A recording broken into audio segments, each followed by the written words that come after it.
Pemirsa, sama seperti makhluk hidup lainnya, kehidupan manusia di dunia diawali dan kelahiran setelah melewati fase janin dalam kandungan seorang ibu, dan kehidupan manusia diakhiri dengan kematian. Pada fase di antara kelahiran dan kematian, manusia tumbuh dari kecil menjadi besar, dibarengi peningkatan berbagai kemampuan. Sepanjang masa kehidupannya, apa yang dilakukan manusia selalu dipengaruhi oleh manusia lain, baik itu orang tua, saudara, teman, atau orang lain di lingkungannya. Semua kemampuan dan apa yang dilakukannya seperti cara berbicara, etika makan, berpakaian, hingga upaya mempertahankan hidup tentu sesuai dengan kebiasaan atau cara-cara manusia yang telah diajarkan sejak kecil. Namun apa jadinya jika seseorang dari kecil dibesarkan oleh hewan? Seperti cerita Tarzan yang dibesarkan oleh seekor gorila. Tentunya ada perilaku berbeda dari manusia yang dibesarkan oleh hewan dengan manusia pada umumnya. Berikut, Spotlight menghadirkan kisah-kisah manusia yang dibesarkan oleh hewan.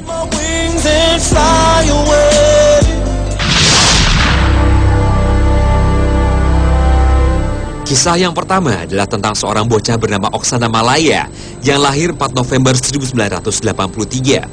Pada usia 3 tahun, Oksana diasingkan oleh orang tuanya yang tidak bertanggung jawab di sebuah kandang anjing di belakang rumahnya. Selama 5 tahun atau sebelum ditemukan orang lain pada usia 8 tahun, Oksana hidup tanpa orang tua dan hanya ditemani oleh anjing-anjing yang merawatnya di kandang tersebut. Saat ditemukan pada tahun 1991, gadis kecil Ukraina ini berbeda dengan anak atau manusia pada umumnya. Perilaku dan nalurinya seperti binatang anjing yang selama 5 tahun memeliharanya. Oksana tidak bisa bicara, tapi hanya menggonggong. Cara berjalannya pun mirip anjing, yaitu merangkak. Dia pun selalu mengendus pada setiap makanan yang akan dimakannya. Oksana juga hanya tahu bagaimana cara mengekspresikan iya atau tidak.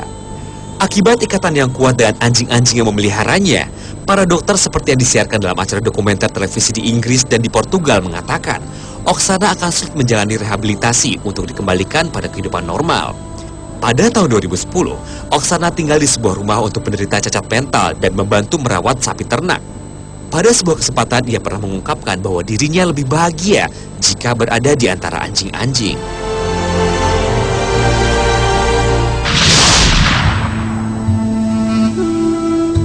Pada tahun 1989, saat menggembalakan kerbau di sepanjang tepi hutan di Kamboja, Rokom Pengjeng yang masih berusia 8 tahun menghilang secara misterius. Setelah 18 tahun, atau tepatnya pada tahun 2007, seorang warga melihat seorang wanita telanjang menyelinap di sekitar rumahnya untuk mencuri beras. Wanita itu kemudian diidentifikasi sebagai Rokom Pengjeng yang telah lama menghilang. Setelah ditemukan, pihak keluarga berusaha mengajarkan kembali Rokom agar bisa berbaur di masyarakat. Namun usahanya itu gagal. Rokom tidak mampu belajar bicara. Dia pun lebih suka merangkak daripada berjalan. Menolak mengenakan pakaian dan selalu berusaha melarikan diri dari keluarganya untuk kembali ke hutan. Melihat perilakunya tersebut, diperkirakan selama menghilang, Rokom dibesarkan atau sering berinteraksi dengan hewan liar, terutama kelompok mamalia berkaki 4. Pada suatu hari, Rokom akhirnya kembali kabur. Kepada koran Daily Telegraph, ayah Rokom yang bernama Salu menyalahkan roh hutan atas kehilangan putrinya. Dia pun meminta bantuan seorang peramal untuk menemukannya sekali lagi. Lau pun sempat menyiapkan 1 sapi liar, seekor babi, 1 ayam, dan 4 botol anggur untuk persyaratan menemukan putrinya.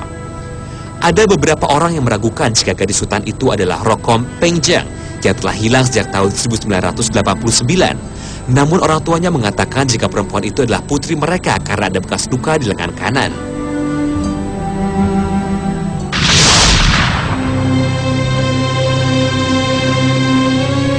Berikutnya kisah anak kecil yang dibesarkan hewan di Uganda. Setelah melihat ibunya dibunuh oleh ayahnya sendiri, Jones Bunya yang berumur 4 tahun menjadi trauma dan lari ke hutan. Dia dilaporkan dibesarkan oleh sekumpulan monyet vervet hingga ditemukan pada tahun 1991. Jones Bunya sendiri dilahirkan pada pertengahan tahun 1980-an. Seperti yang sering terjadi ketika anak-anaknya ditemukan, Jones Bunya pun enggan ditolong oleh penduduk desa. Tak hanya itu, dia pun ditolong oleh sekelompok monyet yang melempari penduduk dengan ranting-ranting pohon. Jones Bunya pun akhirnya bisa diambil dari monyet-monyet tersebut dan dibawa ke panti asuhan di Kamuzinda, 100 mil dari ibu kota Uganda, Kampala. Selama 8 tahun terakhir, John telah diajarkan untuk berbicara dan bernyanyi. Beberapa waktu lalu, John bahkan telah bergabung dengan kelompok paduan suara anak-anak Afrika yang tiba di Inggris untuk melakukan tur selama 3 minggu.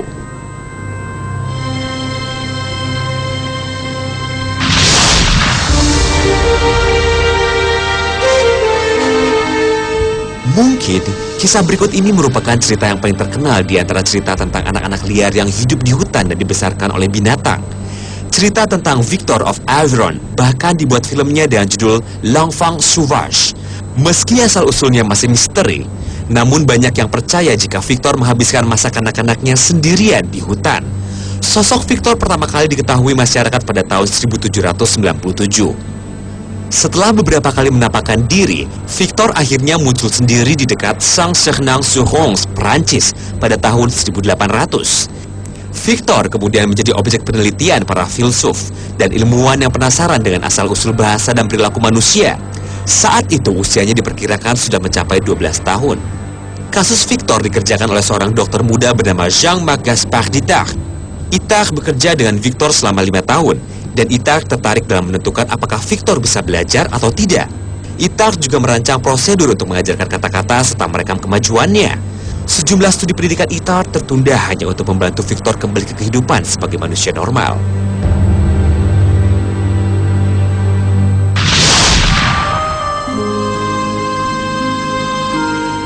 Pada tahun 1920 di Midnapore, India, 2 orang anak perempuan yang berumur 8 tahun dan 18 bulan ditemukan di sarang serigala.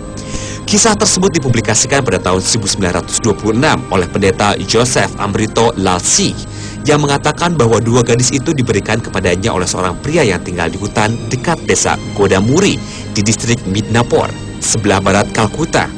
Namun, kemudian dia meralat pernyataannya dan mengklaim telah menyelamatkan gadis-gadis itu dari sarang serigala.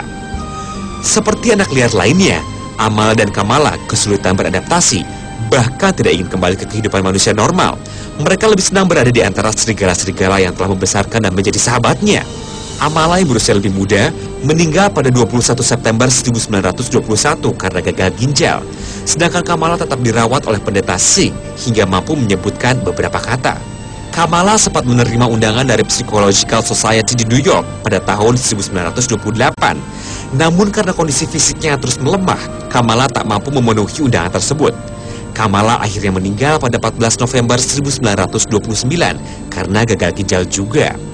Kisah ini menuai banyak kontroversi di antara para ahli dan ilmuwan karena ada beberapa versi bagaimana Amala dan Kamala ditemukan, dan juga cerita mengenai bagaimana mereka dibesarkan oleh serigala. Selain itu, yang mengetahui kejadian sebenarnya mengenai Amala dan Kamala hanya pendeta Singh, tanpa adanya saksi lain yang bisa menguatkan cerita pendeta Singh.